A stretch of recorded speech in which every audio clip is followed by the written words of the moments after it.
ఇక్కడ ప్రచారం చేయాల్సిన అవసరం లేదు, గెలిచేది ఆయనే, పక్కా గెలిచేది ఆయనే. గుడివాడ ఇంకా ఆయన అంతే అడ్డ.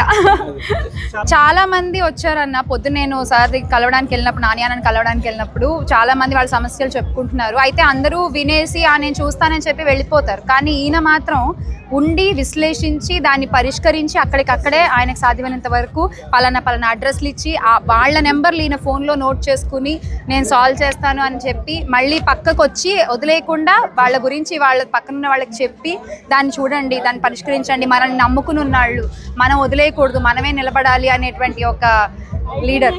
నిజంగా ఆంధ్రప్రదేశ్ ప్రేక్షకులందరికీ కూడా, ప్రజలందరికీ కూడా నేను చెప్పేది ఒకటే, రేపు 13వ తారీఖున ఫ్యాన్ గుర్తుకి ఓటేసినట్లయితే మళ్ళీ మన కోసం నిలబడేటువంటి నాయకులు, మన కోసం నిలబడేటువంటి లీడర్లని, మన కోసం అంటే మనసున్న రాజు నిజంగా కొడాలి నాని అన్న అయితే మాత్రం సో ప్రజల కోసం ఖచ్చితంగా నిలబడేటువంటి వ్యక్తి.